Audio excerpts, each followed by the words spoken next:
Welcome to User Insights, a podcast series powered by UXArmy.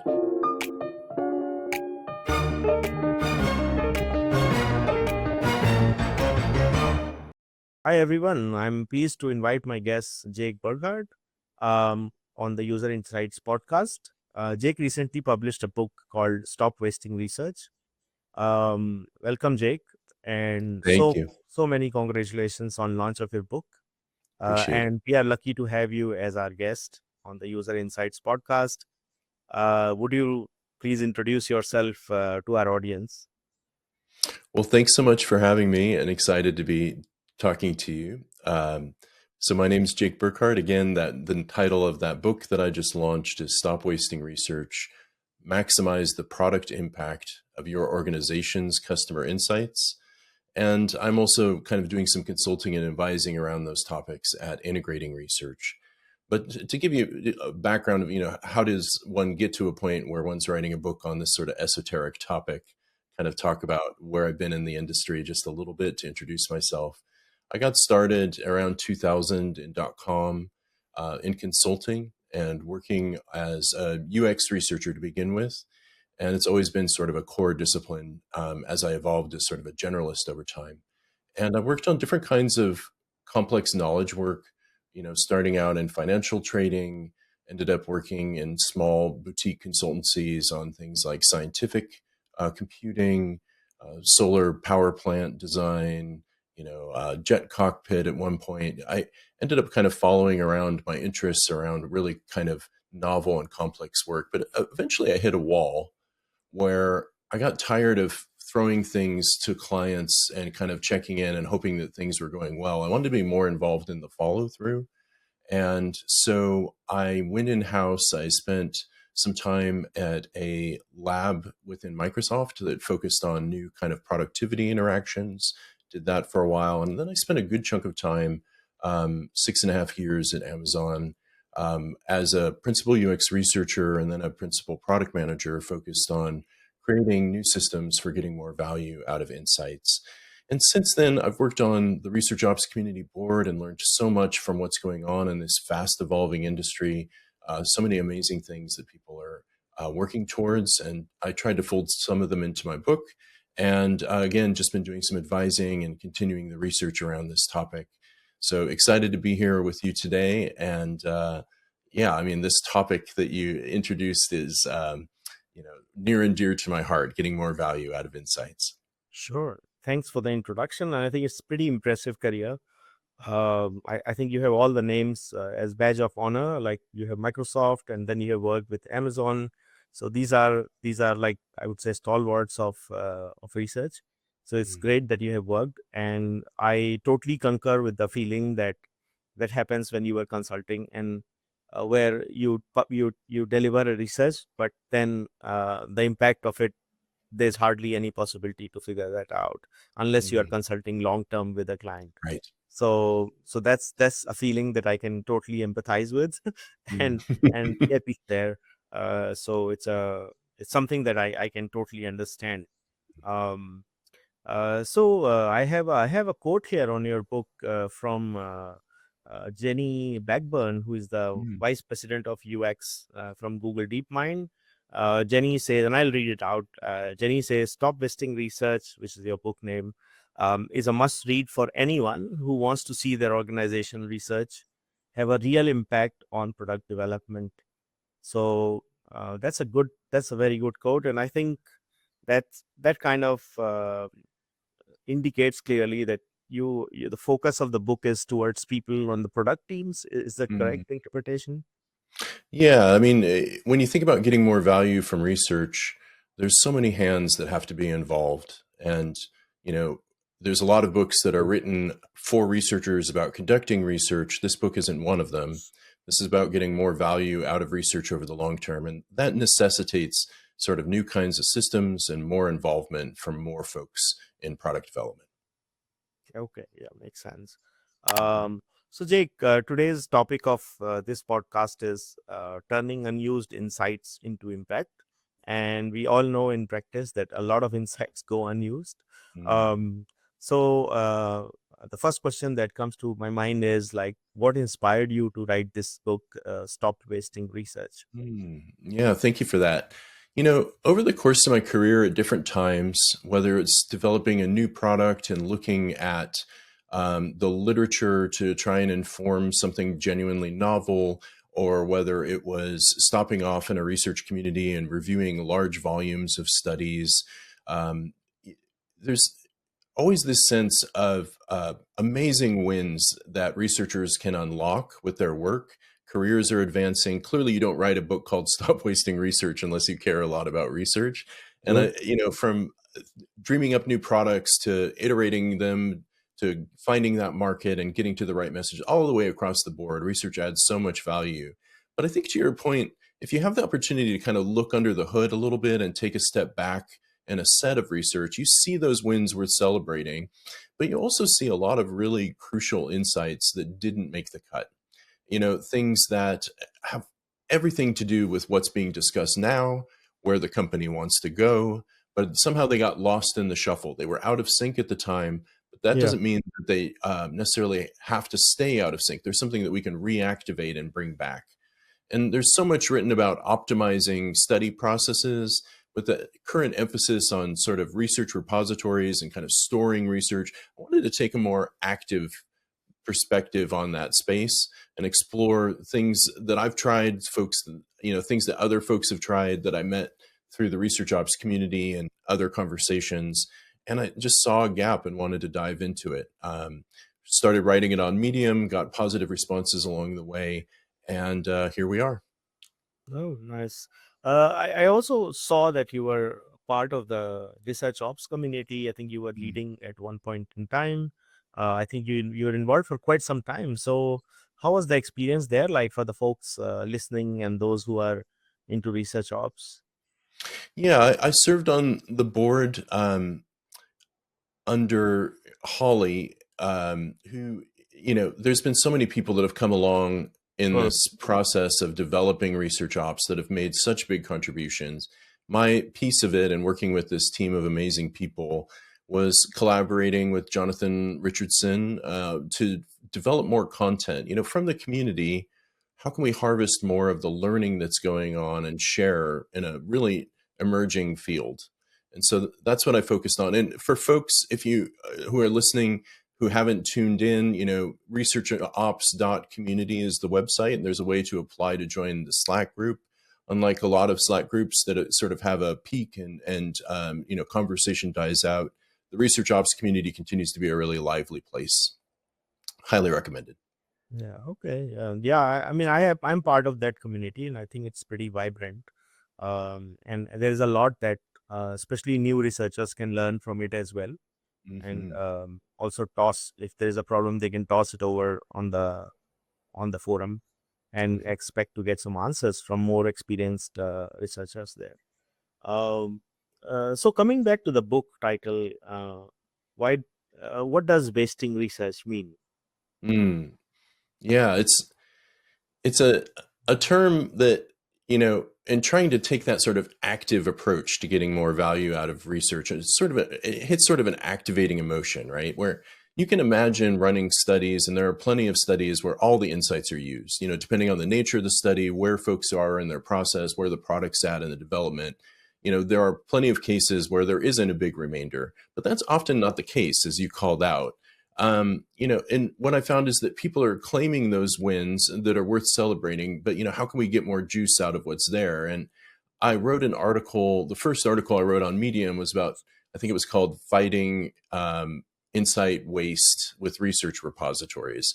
And I didn't kind of real I that articulation. I don't know where it came from, but it Mm. really resonated with folks. And so what I'm using the concept for, and there's a lot more particulars in the definition in the book, but you can kind of imagine at the outcome of a study, a report or some kind of research output can be broken down into a set of insights. And some of those insights advance and, they chalk up the wins that are advancing researchers' careers and products and organizations today. But some of them don't. They're somehow out of sync in the study time frame. There may not be enough data in some cases that may not reach the right team, may not, as organizations continue to fragment, it's harder and harder for researchers to get in sync with all the teams that they could be influencing with their learning. Or it just may be a team is executing in a certain space and they're just not thinking in that area. But if the insight was brought back to them at the right time, they would be open to thinking about it. So, we have this remainder. Some of it, not all of it, stays durable, but a lot of it does. A surprising amount does. That's been my experience digging into volumes of research. And, we can pick up that cutting room floor of unused insights or underutilized insights, and we can bring them back to the right people in a useful format at the right time and try and build new bridges into product planning. And so that's what the idea of research waste ended up, coming together within the book. And, you can think of it just as unused insights that are overlooked, that are underutilized, and they're a business asset. The opposite of research waste is research wealth, right? I mean, when you look into volumes of research, you can't help but just get excited, or I can't, about what could be done there. So how can we bring that wealth back into current conversations?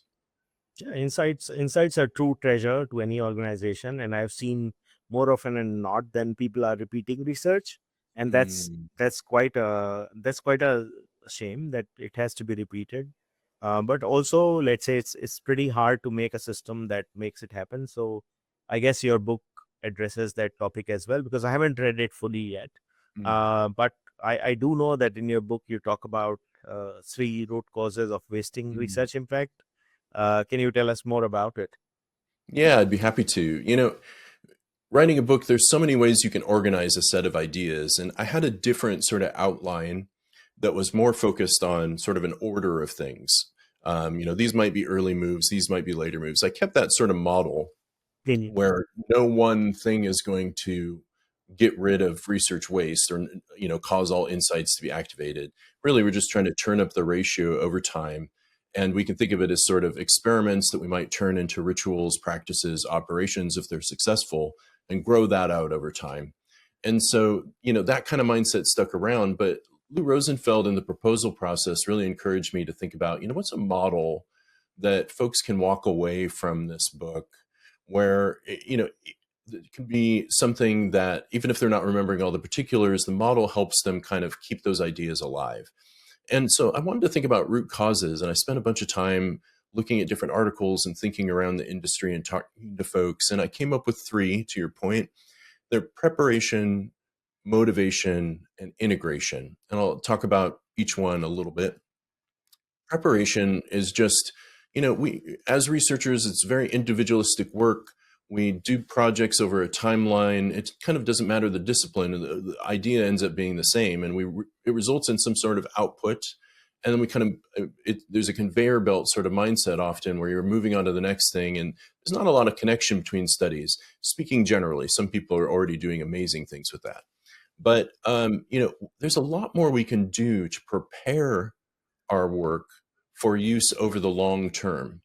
So it's hard to pick up a research report that has all these different kinds of learnings in it and apply it to a plan. What are the things we can do to really surface what's most important and atomize them in ways that can be useful later? So that's the preparation root cause. Motivation is that insights are often seen as sort of optional inputs rather than long-term product drivers. If you're a decision maker, you can have all sorts of streams of research depending on your organization, where it's at scale, the types of folks you have involved. But different people are coming to you with insights, and there's something that either aligns to how you're thinking and how you're working, or you can sort of choose the ones that fit. And even some researchers don't see their old work as motivating future decisions. So how can we kind of change the motivation structures around research, creating a product that people want to use to tell the rationale story of what they're building. So something that really adds value, an internal product. And integration, the last of the three root causes, is really about, if you think about the touch points of a set of insights to a decision maker, around the time frame of a study, ideally, they're involved in the process. They help develop the insights, ideally, all those great research practices. after the study's concluded, how many more touch points do they really have with those insights? Meanwhile, there's an onslaught of other things coming in that are demanding very busy people's attention. So, how can we create more of the right touch points to create visibility, mind share, and presence at the times when decisions are really made that we want to influence with research, where research can add a lot of value? So preparation, motivation, and integration. And the book has 3 chapters with full of action ideas. It's sort of a menu that no one will do all of them, but there's certain things that you can give a try to go after those root causes. Yeah, it's a very interesting classification: preparation, motivation, and integration. Um, I personally feel that the motivation part is probably the most complex to Mm. implement in practice.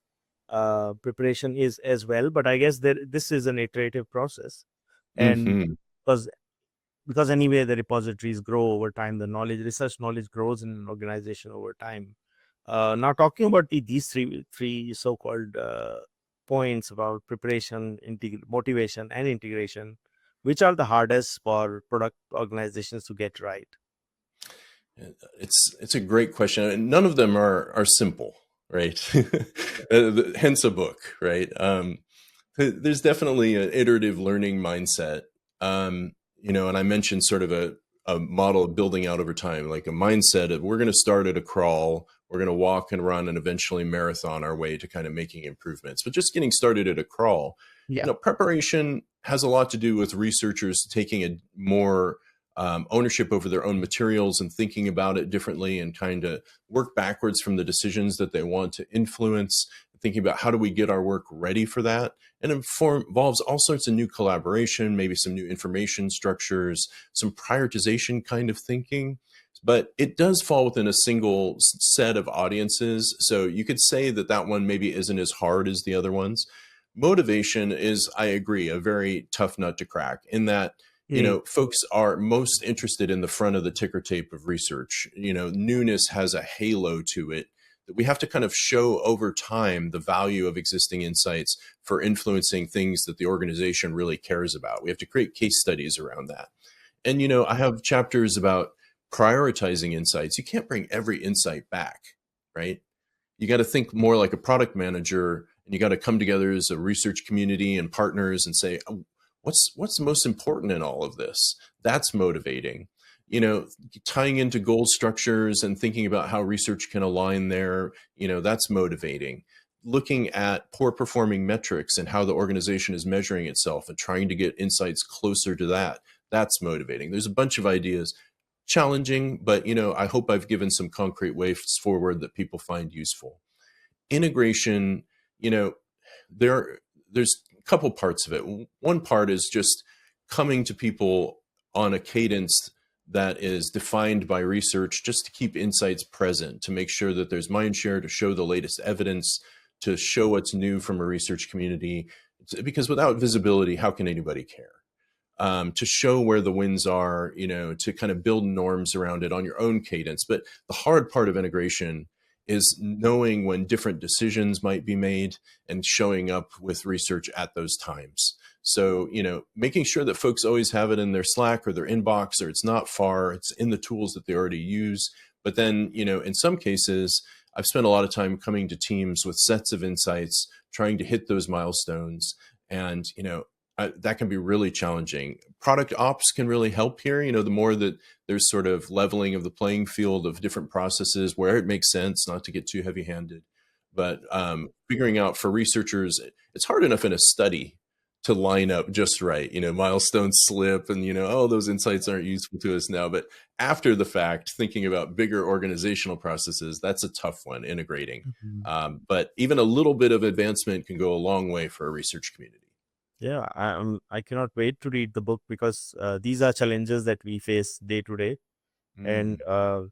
yeah, and that's something which, like you give a very good example of analogy, which with the conveyor belt approach. So there are research Mm. coming in regularly, and then you have to cut it into pieces which can be stored, and then it can be retrieved, and then putting it into a workflow as such Mm. is brings a lot of challenges. So I would really like to read and can't wait to get my hands on the book as such. Well, I'm Uh, excited to hear that. uh, no, definitely, it's a very good topic. And talking about silos, I think you also talk in your book somewhere about silos, organization silos, and we all are familiar with it, and it's a widely accepted fact. So, what are the most common silos that you mention in the book? Yeah, you can think about silos in this sort of context. When you think about those root causes, you can think about different categories of silos. You know, if we're talking about that conveyor belt mindset, it's almost like researchers are siloing their own studies. So, in some sense, it's about starting to accumulate what's been learned, to treat each research question as an opportunity to continuously rediscover, not just continuously discover new data. So, that's one sort of silo to break down. I think what ends up getting called silo the most in the book is between different kinds of insight generators. I use sort of a big tent definition of customer research in the book. There's all those full-time people. You may have market researchers, UX researchers, sales analysts, all sorts of people doing research full-time in your organization. Data science, and another big one, obviously. And then Yeah. there's the folks that, do research but may not consider themselves researchers, like they're down in customer support doing great analyses that are in structured study format. But how do we bring them into the fold?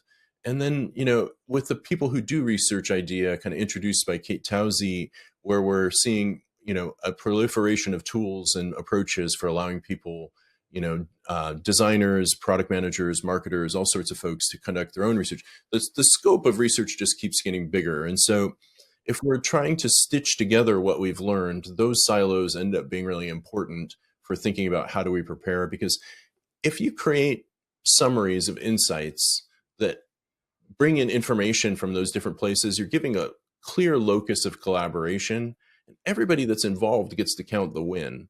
And so that's how these things can sort of snowball over time, where you have to get more out of it than you put into it, is sort of the golden rule. But research silos, different insight generating silos. And then I think the last kind of silos I'll mention is just, crossing that chasm between insight and planning, where, there's owning teams for different insights. Finding the right owning team gets increasingly complicated. I think this is with the old mindset of research, where you're sort of aligning with a nearby group of stakeholders. A lot of studies find things that could be influencing teams and multiple parts of an organization, but it's really hard for individual researchers to do that. How can collective infrastructure help with that? So crossing those sorts of silos, and so many researchers are cut off in the org chart in terms of the visibility of their work, sort of like a silo at director level and below, or, what have you. So how can we turn up visibility for the most important things and kind of reach up higher? So all sorts of conceptions of silos. Yeah, interesting. When it comes to research often gets lost. That's something which is known. But there's also another aspect where research is failing to make an impact. So, Mm. what's your advice to the industry when it comes to making most of the research and not let it lose impact? Yeah. Well, I mean, the process of tuning a study, all that craft, it's not the focus of this book, but it is where it all starts, right? Yeah, Finding those unknowns, those assumptions, those decisions that could really be fueled by research that aren't just about validating something, but, will actually make a difference based on what information comes back.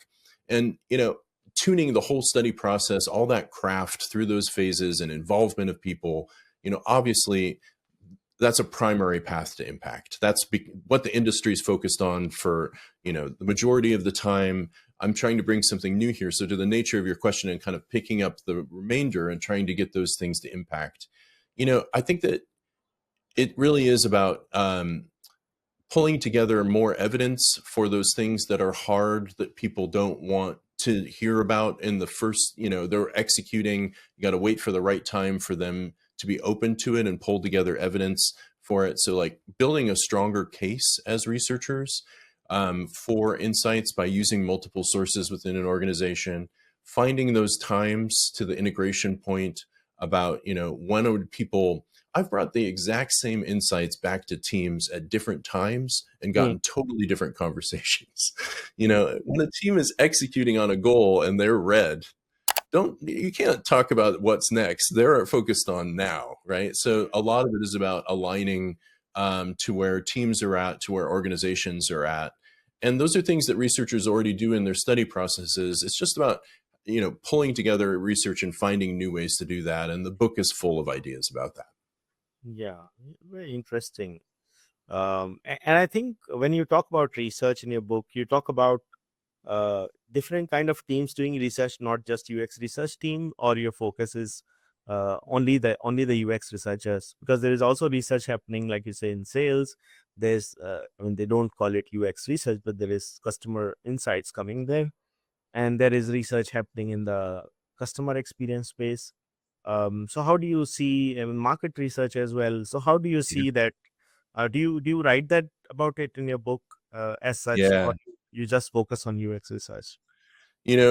As I said earlier, sort of giving my background, UX research is sort of a home discipline for me, but I spent a lot of time reaching out and compiling research and working with researchers in a lot of different disciplines. And, that's where this story about coming together and not just treating it as such individualistic work, but finding ways to build on each other's work. They're definitely included in there. And, I'm trying to talk to folks, in terms of targeted audiences for the book.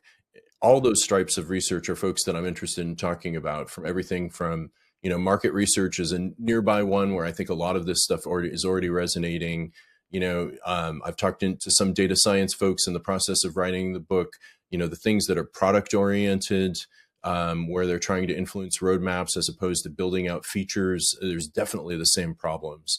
And then, I've tied CX, customer support data and different kinds of secondary data that's already coming in, social data, all sorts of things, into insights before. I think, part of and there's some people in the book that do sidebars that talk about more integrative research organizations. And you could think of it as a reorg problem, or you could just think about it as stitching things together. And why do people want to get involved in stitching together? Because they'll get more impact out of it. It helps make a stronger case for insights. Yeah. I mean, talking about the future, AI is impacting lots of things. I mean, we are not sure how things will show up, and how things will be in future. There are organizations who are already scrapping research for the time being, because they don't see a value, and they see that some things can be just achieved. Although all these LLMs are known to always respond in positive. If you type something, you get something back. Now, how valuable or how validated is that insight? That's another question, but it will take its own course, and I think they are not wrong. They're just going through the normal phase of when something is new, and there is excitement and frenzy around it. So completely get it. At the same time, I mean, how do you see the role of research evolving? If you just sidetrack a bit from the dust around AI, there's a lot of dust out there in the air. Uh, when that settles, if we are able to predict it, how do you see the role of research evolving in product development in the future? I think research as an activity is only going to become more important. John Cutler wrote the foreword to this book, Stop Wasting Research. And, I couldn't have asked for a better foreword. He really saw what I was trying to do. And, what he argues, and I'll paraphrase, is, as implementation gets easier through these new tools, what's really a differentiator for different organizations is how well they understand their customers, and not just sort of learning and forgetting, but making meaningful structures and problem spaces, and really holding that knowledge Yep. to kind of build on what he said. But I love that sentiment. When I think about the future, I think about organizations that figure out new ways to get smarter about their customers through various technologies, through old methods that are refreshed a little bit. there's a lot of tools in the toolbox. New tools, when they come along, always seem like they're the whole thing, and then they find their roles, right? Um, and there's certain mega trends that are going on where the number of people conducting research in organizations is increasing through the availability of new tools, just through a mindset shift. And researchers' roles as structuring and improving the quality of that, and figuring out where to draw the line, where this is customer connection, or this is a structured study, or this is something that's needs a lot of researcher attention, or those sorts of things are new frontiers over the last few years that are causing a lot of friction in some cases, and some people are really putting forward case studies about how to advance through that. So I think that that's definitely another area of continued evolution. I think what I'm putting forward is this idea that research is not just what we're learning now, it's what we've learned, and how can we bring what we've learned more forward. I think that there's a lot to be done there. This book is a toe in the water of that idea. And it's not just this book. I mean, there's a huge interest in research repositories, but there's also this idea of, the most common conversations are, what tool do you use? And then, why is my tool failing? And there's often just like a lack of clarity around goals and all of these practices around it. So I think that any researchers focus on systems and, systems of learning that they contribute to. And, it's just, if we stay agile, the future is very bright, because the focus on customer understanding as a defensible asset when things get easier to build and A/B test and all those sorts of things is something that I'm optimistic about. Yeah. I think I also have a optimistic view, and I think humans are continuing to be as complex as we are, and therefore the customer understanding is a challenge. And usually, a product is not a function of one team; it's a product is a outcome of the entire team's set of teams working together. And until they have a shared understanding, it's actually very difficult to make a good product. So I think AI is, at least at this stage, whatever is visible to me, looks like an enabler more than something that it will just be a genie where you give a command and things get done.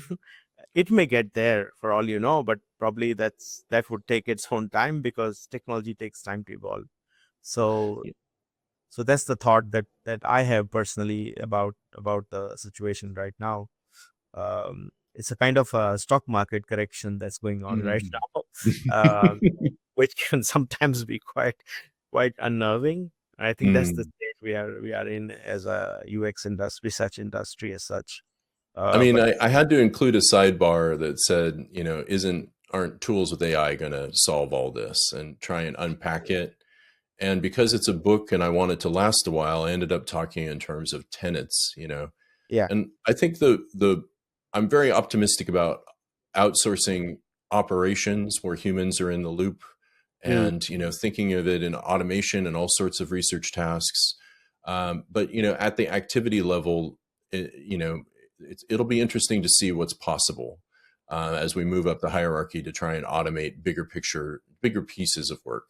But really exciting things to do with transforming information, discovering information.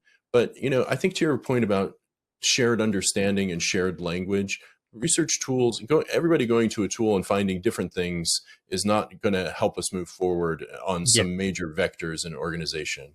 you know screw- but it can help us get there. It can help us find those vectors. yeah, yeah. Well, thanks a lot, and I'm really excited to get my hands on the book. So it should be on the way somewhere, I think. So because the team is looking forward to it, and uh, I would, of course, like to prepare a summary and share with you, Oh, and also fantastic. share with the world, so that at least there's a perspective to it.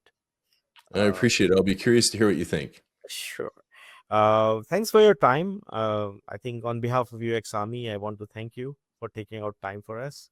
And I would say that once the word is out, the copy is out, then I think we can discuss more about this topic.